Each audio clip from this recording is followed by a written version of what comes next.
What's going on? There's a company called Twin Metals Minnesota, and they want to mine at the headwaters of the Boundary Waters. They want to open a sulfur-ore mine, which is said to be not just one of the most toxic mining activities, but it's said to be one of the most toxic industrial activities that can be done. We're going to talk all about it. So they're worried that this mine can produce acid drainage, which it said 100% of these types of mines have these accidental releases. So they're worried about this acid mine drainage, which could permanently pollute the waterways. And the Boundary Waters is actually low in alkalines, so it can't really handle that acidity like some other waters can.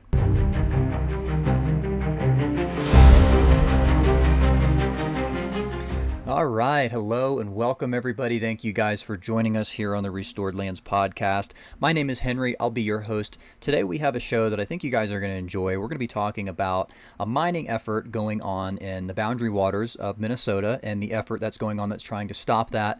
And we're also going to be bringing a good news and commentary segment today where we're going to be talking about a couple different topics, but the main point of it is going to be, are billionaires really the main issue and cause to our environmental crisis?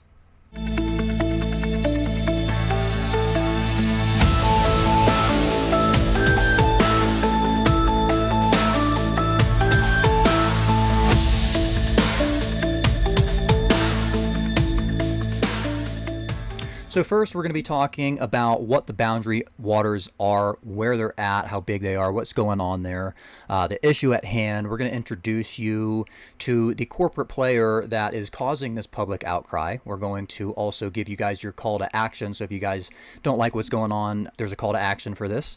And of course, we're going to tell you our conclusion, what we think about it. And then we're going to be featuring our good news and commentary segment. All right, first, I just want to say this is a disclaimer that Restored Lands Nonprofit and the Restored Lands podcast is not claiming any wrongdoing or any allegations of violations or unlawful behavior against Twin Metals Minnesota or Antofagasta. This episode is meant to bring awareness to perspectives, supporting information, and action that can be taken. And so you guys know we're going to be, a lot of the information that we're getting off of the Boundary Waters is coming from SaveTheBoundaryWaters.org. Great website. If you want to learn all about it, that's kind of your go-to place, I would have to say. So what is the Boundary Waters? So the Boundary Waters, again, is in northern Minnesota, and a lot of this area is what's called the Boundary Waters Canoe Area wilderness. So it's a wilderness area, which means it's federally protected. And it's over 1.1 million, around 1.1 million acres in size. It's got thousands of campsites. It's got over 1,100 interconnected lakes. It's got hiking, camping, fishing, all kinds of things. So it's also an international dark sky sanctuary, and there's 23 of those globally, so there's only so many of them, so it's pretty cool. It's pretty neat to have something like that. And if you're interested in the dark sky, the sanctuary, the parks, there's many different designations, and they mean different things. So it's pretty neat. If you're interested in that, check that out. And also, these Boundary Waters support an economy and the livelihood of some people like the Anishinaabe people. I think I'm saying that correctly. But anyways, they still have rights to use the resources that come from this area. So it's a big recreation area. It's a big conservation area. It's also home to forests that hold critical habitat for species. And again, it's federally protected. This is a wilderness area. Okay, so what is going on here? So what's going on, there's a company called Twin Metals Minnesota, and they want to mine at the headwaters of the Boundary Waters. They want to open a sulfur-ore mine, which is said to be not just one of the most toxic mining activities, but it's said to be one of the most toxic industrial activities that can be done. So they're worried that this mine can produce acid drainage, which it said 100% of these types of mines have these accidental releases. They say, that's what I was able to uncover. I believe it's on their website, the Save the Boundary Waters. 100% of copper mines experience spills and accidental releases. So they're worried about this acid mine drainage, which could permanently pollute the waterways. And the Boundary Waters is actually low in alkalines, so it can't really handle that acidity like some other waters can. And if you're curious, the things that they're going to be mining are things like copper and nickel and cobalt and platinum group metals, whatever those are. And it said that this mining generates waste rock that's full of sulfates, and when it touches the air and the water, it becomes sulfuric acid, and that pollutes the water. It says it actually leaks toxic heavy metals into the waterway. And again, 100% of these mines have these accidental spills, is what this says. So your call to action here, we'll link it in the bio. This would be pretty simple. It's on savetheboundarywaters.org. It's pretty much just a link where you're going to reach out to your politicians, and the message is already pre-typed. So you really just need to put your name and your info in there, send it off, and you're set. So if you want to take some action on this, we'll link it below, and that's how you'll do it. All right, so now that we know what's going on, what the Boundary Waters is, we're going to tell you a little bit about Twin Metals Minnesota. These are the people that are proposing this mining project. And Twin Metals Minnesota, they are a subsidiary of a Chilean mining giant called Antofagasta, which is largely in Chile. In fact, I believe they're all in Chile. They've got 4 operations in Chile, and they say that they are a sustainable mining operation. In fact, they're world leaders in sustainable mining. So that's pretty neat if that's truly the case. Now, it says in Chile that since 2022, I was able to find they're using 100% renewable energy. And they also have a responsible mining effort for the Boundary Waters. So if this project does end up happening, they've got a whole list of things that they're going to do that kind of adheres to some sort of responsible mining effort. And we'll tell you everything on that list. We'll talk all about it in just a little bit. Also, really quick, Antofagasta has around 20,000 employees, and they also have their feet dipped in railway and water distribution. And if you're wondering why I'm telling you that, you'll see in a short bit. So we've got a mining project being proposed at the Boundary Waters. We have a mining company that is said to be a sustainable operator who wants to take or head this project. And we also have the public, the locals, disapproving of this project.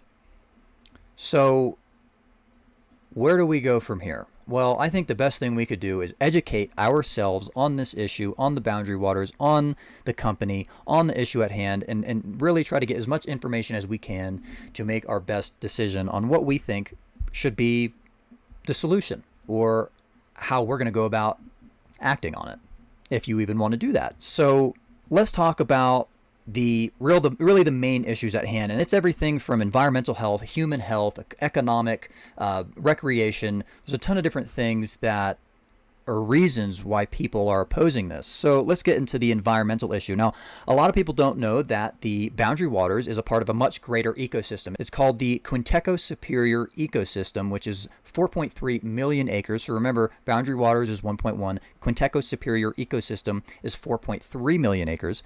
And it's got national parks, national forests. It's got provincial parks in Canada. It's also got in the national forest that it holds, it's got 20% of the national forest system's fresh water. So that's a lot of water.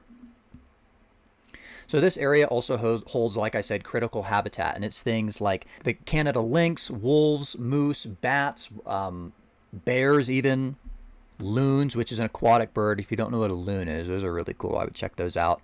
A lot of things, and some of which are actually on the endangered species list.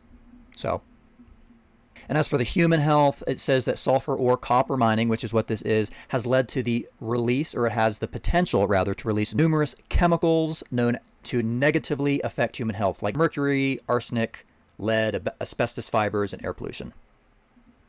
And I did actually find an article that was put out just a couple months ago in May of 2025, which is kind of like covering where we're at with this. And basically what it's saying is there are protections in place that are being removed so that this project can carry through or carry on. But I recommend checking it out. There's a lot more than just that in there. I highly recommend checking it out. We will link that for you. Just really quick, what I will say at the end of the article, there is a man named Chris Knopf, starts with a K. He's the executive director of Friends of the Boundary Waters Wilderness, and he says that Representative Stuber is trying to sneak in this wildly unpopular bill into the reconciliation process. This is the mining industry's dream bill, and it has nothing to do with the budget.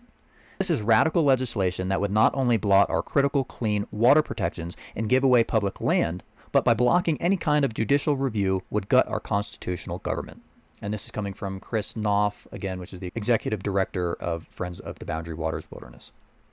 So on the economic side of it, this area is big to tourism. So that obviously brings a lot of jobs. It says there's 17,000 jobs that this area produces just because of tourism and the other things that I guess go on there. And then $900 million annually comes in from the Boundary Waters and the recreation there. And then also we have people saying that property value will come to a loss. $500 million, over $500 million in property value will be lost due to the mining if this were to happen. And they also claim, as far as the economy is concerned, that it causes a boom and bust cycle, which is basically saying like the temporary employment and growth from the mining will be outweighed if that doesn't happen. So they're saying a 20-year mining ban would produce 4,500 more jobs and another $900 million in the economy. And then on the recreational side, of course, it could pollute the water. And if we didn't say already, there are over 350 businesses that oppose this. So it's called the Boundary Waters Business Coalition, and they oppose this. They want to keep this area protected. In fact, there are 30 businesses that would be directly harmed if this were to go through. And these are outfitters and camps and things like that. So more on Twin Metals. I actually went on their website. I checked them out. I learned what I could about them. And one of the first things that I found on their website says this here. I'm going to read it to you. Quote, "We are first and foremost a Minnesota company committed to developing and operating a safe underground mine to the benefit of Northeast Minnesota. To us, it is all about balance, taking care of the environment while helping the area economically." End quote. So, as we said, they are committed to sustainable mining, and that was one of the first things on their website. Now, another one of the first things on their website was an article written that's basically addressing fear-mongering. They're saying that fear-mongering is playing into, people not wanting this. I don't know if I really totally agree with that. I mean, sure, there's always fear-mongering everywhere, but that's basically saying that the people opposing this don't really know what they're talking about, in my opinion. That's kind of what that's saying. So if you want to check it out, we'll actually link it. But my take on it, I actually said that this article seems defensive and frustrated, almost as though it's their right to mine. That was my first take on it when I read it, and I decided I'd keep it in there. So he also says that mining can be done safely if under local control. He also criticizes the opposition groups for pushing policies that block mining before environmental reviews and underscores the religion's economic reliance on mining. So he's basically saying that this area relies on mining. The people are not even giving them a chance to do it. That's what he's saying. That's where he's coming from. So again, I want to give you guys all sides of the story here. I don't want to paint the picture in any one way. I want you guys to get all the information for both sides and make your own decision what you think's going on. So some other things they talk about are the jobs. They say that more than 750 direct jobs will come to this and come from this, and then another 1,500 spin-off jobs will also come from this. I don't know. I had a thought, though, while I was researching this, and that was, do you really think like the whole green energy economy and the whole green energy business, like how green is it really when they harm the environment to do these things, like the wind farms that we covered on our last episode? Assuming that all those health issues are true and real, which I believe them to be, yeah, how green really is this stuff? It's not, it doesn't seem like it is. I'm just pointing it out, that's all. So onto their responsible mining. Like I said, they do want to be leaders in sustainable, responsible mining. And as far as the Boundary Waters project is concerned, they have a list of things as to why it's going to be a responsible project. And let's go down that list. Let's see, they know where the minerals are at. They've used 3D mapping, so it's not going to take a lot of rooting around down there. They know where it's at. They're going to drill, and they're going to be there. They're going to start extracting right then and there. They also say there are strict regulations by Minnesota, which are supposedly a world leader in developing regulatory processes for mining and upholding them. They've got a small surface footprint, so they're going to have underground. This will be underground, and they're going to have half the tailings. They're going to have non-acidic generating tailings as well. Water management is another big one. So it says that they're not going to discharge any of the processed water into the Boundary Waters. It says they're going to reuse all of this water. They're going to recycle it and reuse it. That way, none of it will be a cause of pollution. Another thing they're saying is reclamation. So they say most of the infrastructure will be removed and native vegetation will be replanted. I don't know what that means, most of the infrastructure, but they want to replant. Let's see. Also, they are enforced by state and federal agencies, and there's a list of them. We got the BLM, the United States Forest Service. We've got the EPA, the Minnesota Department of Natural Resources, and Department of Health, the Minnesota Pollution Control, and the United States Army Corps of Engineers, which the United States Army Corps of Engineers, we are going to be talking about in our next episode, and how they seem to have let us down and really failed us when it comes to polluting our water. We're going to talk all about that in our next episode, and it's pretty disappointing, but there's going to be a great call to action if you guys are into that, and we're going to fill you in all on what's going on. And it's not an issue that's happening in one place. It's set to happen all throughout the country, and this is the pollution of our waters for the hydrilla plant. They're spraying diaquat, I believe it's called, in there. We're going to talk all about it. That should be next week. So back to the responsible mining. They're also a part of a core safety program, CORE, core safety program. It's a nationally recognized program that's for safe operation, like safe mining operation. And of course, they say they've got a love for Minnesota. So with all those reasons, that is why this will be a sustainable, responsible mining project. Now, I am going to show you guys a quick video that was from 2023, and it shows a Twin Metals executive acknowledging the risk of mining. But the way she does it is incredibly frustrating. Take a look. When the Minneapolis Star-Tribune asked you if there was zero risk to the Boundary Waters as a result, what they reported, and please correct it if it's incorrect, is that you said that's not a fair question. Is that accurate? And if it is accurate, why would it not be a fair question? Yeah, it was a much more nuanced response than what was printed in the paper, Senator. It's a good question. I mean, these are industrial activities. Every human activity involves risk. And so I think when we ask simple questions and expect a simple answer, that's a problem. When I get into a car, I choose whether to put on a seatbelt. I choose whether to take that risk, and there's laws in place to determine whether I should do that or not. So when we're talking about, whether an industrial project has any risk of impacting anything, certainly we have that risk. But I'll wrap this up, Mr. Chair, because I've taken a... So as you see, I mean, that's nothing new. That's what not just these people, but anybody in that situation does, is they beat around the bush. They don't answer the question. But it's incredibly frustrating. It's just, it makes me think, what are your ethics? What are your morals? When I ask you a question, you can't give me an answer. Like, I totally understand why they dance around the point and they don't answer the question. I totally get it. And that's, to avoid guilt or any type of issues that can arise from admitting something like that. But, I think that's largely a part of a systematic issue. We'll talk a little bit more about that later, but it's a systematic issue, and it's just disappointing to see that's how we as people at this level of our civilization's growth and evolution, that's how we still deal with things. We can't just look each other in the eyes and say, yeah, this is it. This straight up, this is what it's about. You know what I mean? But anyways, conservationists, beside all this, they say this is still too risky. We don't trust it. And again, like I said, 100% of these mines supposedly have this accidental spill and leakage. So whatever that looks like, whatever that means, I don't know. But 100%, that's a pretty big number right there. I don't know if you remember me saying the word Antofagasta when we were talking about the disclaimer or mentioning the disclaimer. Antofagasta is the parent company of Twin Metals Minnesota. In fact, we might have already said that.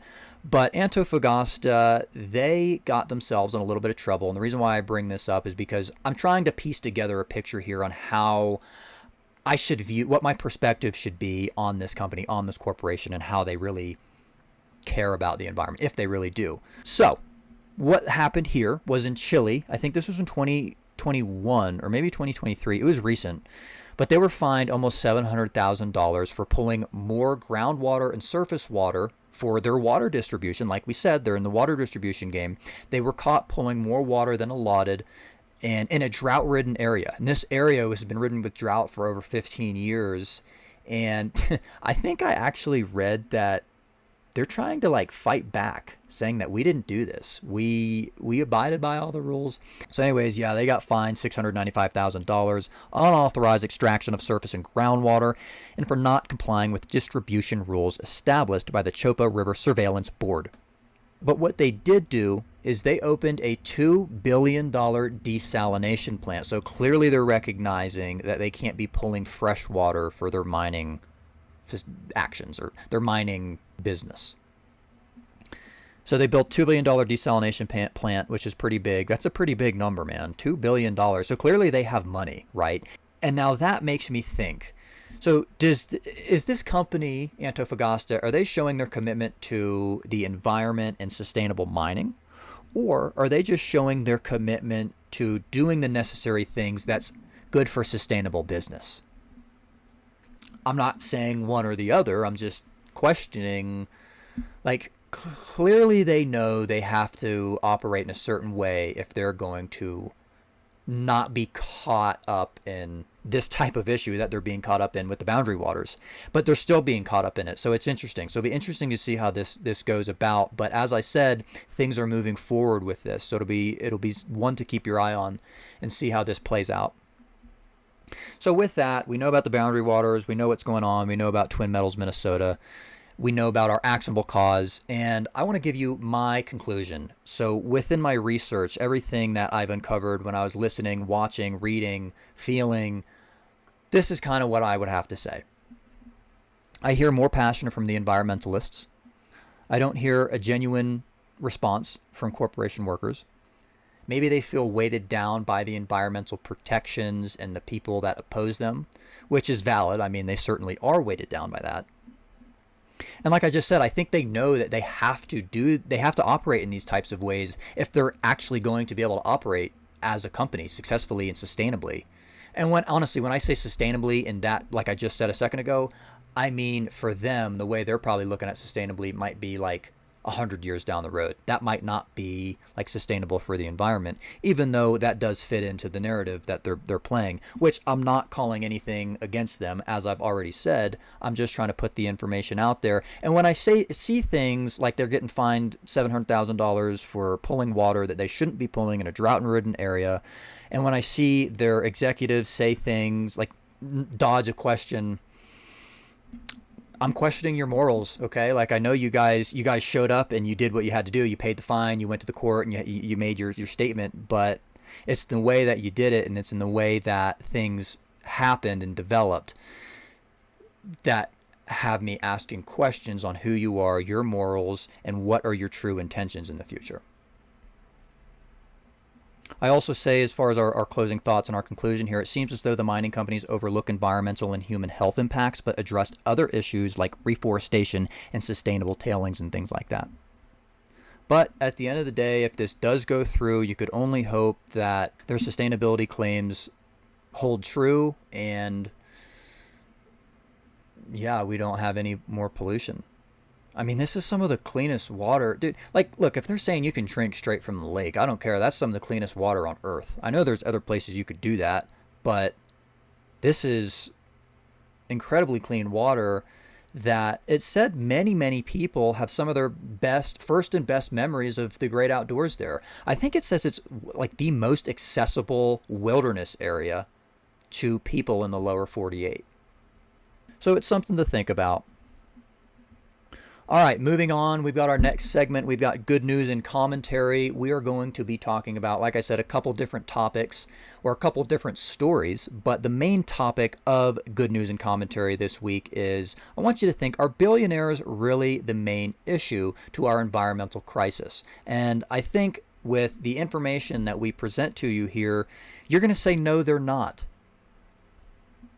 So up first, I don't know if any of you guys have heard of the cable cowboy, Mr. John Malone. He is the second largest private landowner in the United States. I would imagine the first one's probably Bill Gates. But anyways, he's one of the largest private landowners in the United States. This man owns 2.2 million acres, and he actually is doing this because, in large part, he wants to see it preserved. So why is this guy in the news right now? Well, why we're talking about him is because I've recently learned about a project going on or trying to take place in Palmer Lake, Colorado. They're trying to do a Buc-ee's gas station and retail. And if any of you guys know Buc-ee's or seen one, they're pretty massive. They got a big cult following, and it's really just a place that the locals do not want around. They say it's going to bring things like traffic, noise, light pollution, just all kind of commotion that they don't want. And this is removed from the suburbs. Like the suburbs is like just right around the corner from where these guys are at. And a lot of the people, like I listened to, I think it was a podcast, I'll link it, that talks about this issue. It talks about what the people have to say. And, you know, the people, for one, they're angry, they're upset, they're certainly not happy. I mean, I've heard them talk at the town meetings, and they are livid. They are livid. I'm not just saying they're angry, they're livid. And you also have people talking about how they've moved out to this area to be away from all that. So they don't want to be coming into their area. Kind of where the issue lies is that this Buc-ee's needs to tap into the town's power. So I think they need to kind of like incorporate the town or something. They need to incorporate the area or something of that effect so that it can run power or use their power. And I believe the town is actually would benefit from it monetarily annually. But that's not what the locals care about. So the good news in this is where John Malone comes into play, our wealthy landowner. So he opposes this. And I don't believe he owns land in Palmer Lake, but he does own land in Colorado. In fact, we'll put a little map up and show you all the places that he does own land. In fact, he owns land in more places than that. And this man opposes this. He wants to keep this place natural. So he is with the locals and saying, no, we don't want this. And it says that things are moving forward, but legal challenges and opposition are being faced. So my maybe too early prediction is we've got John Malone, man that has a lot of money, okay, and influence. He's worth over $10 billion. So, and I didn't say this, but how he's got all his money is he was in the cable business, and I think he still is, actually. So he's a cable titan, cable giant, as he's called, the cable cowboy. And if I had to say a man with that much power, money, and influence, if they don't, when I say they, I mean the elites, the wealthy folks, when they don't want something, generally they can throw money at it and not have it. But yeah, I would just have to say, I don't think it's going to happen. I think what they're going to do is they'll end up moving it, or they just won't do it. And those of you that are interested where this man owns land, I'll quickly tell you, is Colorado, Wyoming, New Mexico, Maine, New Hampshire, Nebraska, Virginia, and more, like Bahamas. I think he's got some land in Florida, Ireland. Yeah, all over. And it's everything from cropland, woodland, and ranch land. So that's actually what he does with some of his land. So he does sustainable forestry, like sustainable logging in Maine and New Hampshire. He does horse breeding and racing in Florida. He does ranching and farming cattle. He also is experimenting with perennial grains. So obviously perennial, they don't have to be planted each year. I've got my own thing to say about that, but that's what he's doing.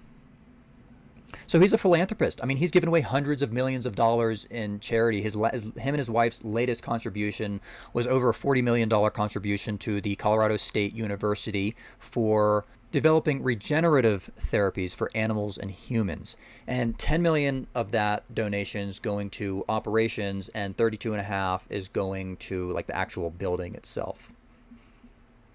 And a lot of his charitable work, a lot of his donations has been in the name of education. So again, we'll link that podcast for you if you guys want to know a little bit more about that issue, about what's going on down there in Palmer Lake, Colorado. We'll link that. It's about 17-minute listen, and it's pretty good. It tells you what's going on, and you can hear directly from the residents that live there. So, as I said, before we hop into our next and our last story, in good news and commentary, and kind of wrap up the podcast, I want to wrap back around to what good news and commentary is about this week. And are billionaires truly the issue? I'll ask you guys that in a few more minutes, okay? All right, next up, we've got a story that I'm sure a lot of people have heard of already. In fact, it's making its rounds again on social media and news, if you will, this year, 2025. This is the story of a billionaire buying 400,000 acres of the Amazon rainforest.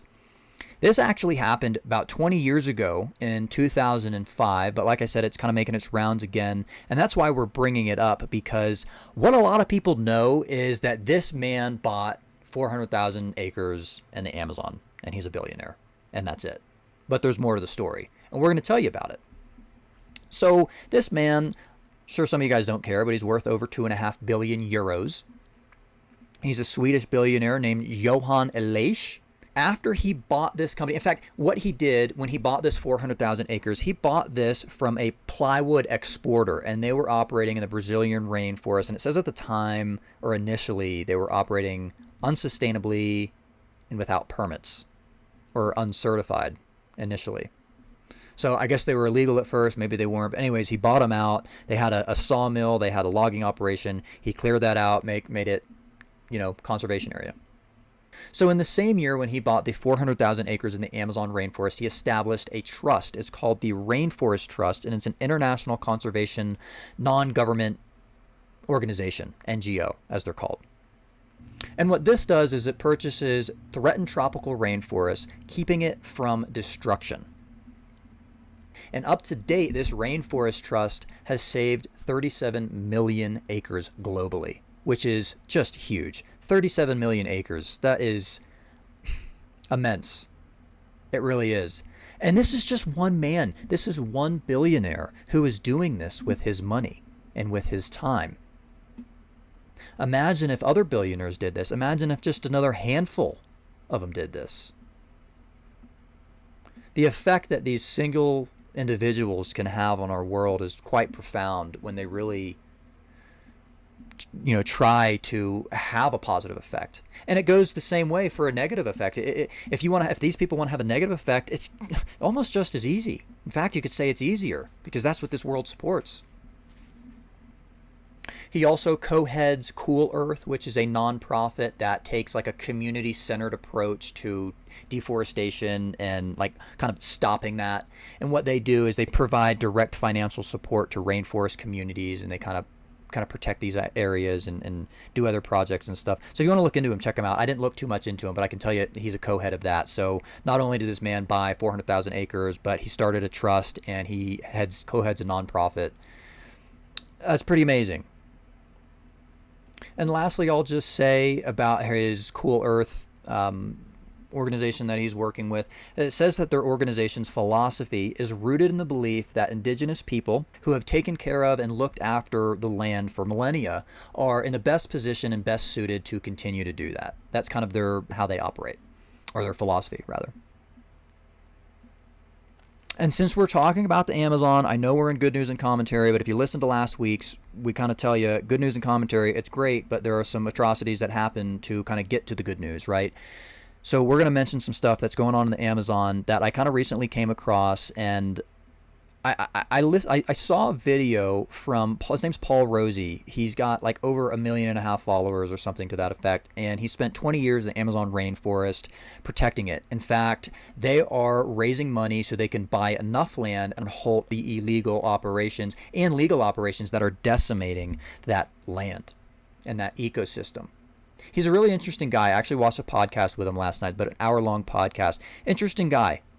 I definitely recommend it, and I'll link that too if you guys want to check him out. So anyways, he had a video, a Instagram reel that I came across, and it's interesting because we just covered the 90 plus arrests that happened in the Amazon, and then I see this, and if you didn't listen to our last episode or know about the 90 plus arrests in the Amazon, it seized $64 million of assets. It took hundreds of logging equipment, tens of thousands of gallons of smuggled fuel, thousands of smuggled animals, trafficked animals.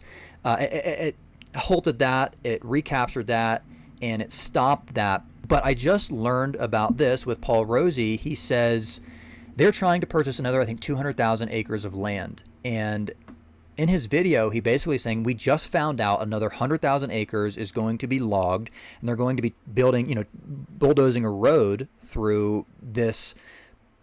I guess it's not protected land, but this land that is home to tribes that don't even know that are coming, that still live naked in the forest. I mean, that's like some of the worst. That's like the stuff you see in Pixar movies. You know what I mean? And that stuff is truly actually happening in the Amazon rainforest right now.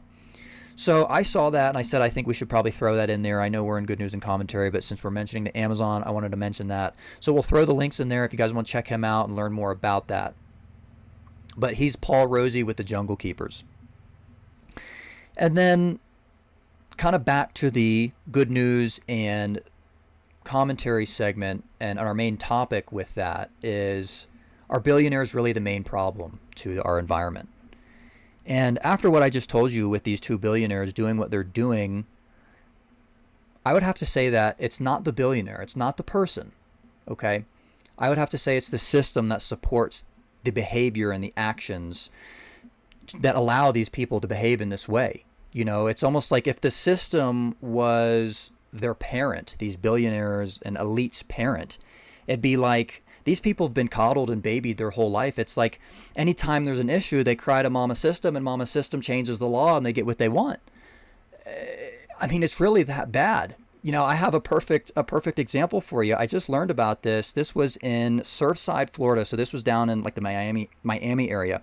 It's called the Billionaire Bunker. This is home to like Jeff Bezos, or, you know, one of their homes. Jeff Bezos, the Kushners, so Ivanka Trump, and some other affluent elite people.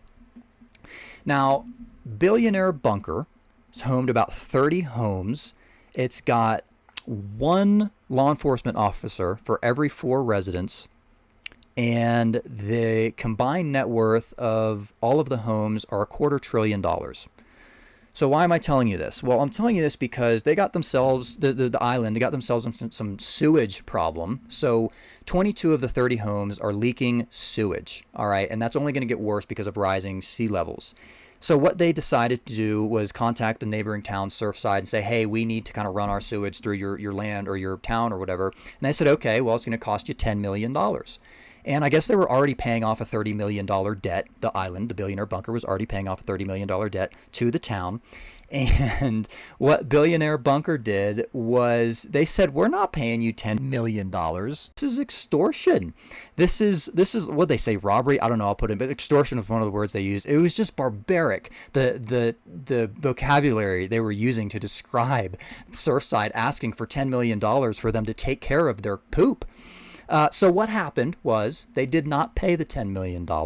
They paid a lobbyist $10,000 to engineer some passage into, and I'll link this, some passage into a bill that basically bans municipalities for charging. Again, I'll put the exact language in here for you. In fact, we'll put it on the screen for you. But yeah, they went the legal route, if you even want to call it the legal route, but they put it in a law where they're just going to have to, Surfside's just going to have to handle their crap. Quite literally, no pun intended. So it's not the billionaire, it's the system that supports this type of behavior. Okay, if this system didn't support that, they'd go to Mama System and say, hey, we don't like this. And Mama System would say, hey, that's just too bad. It's the system that supports it.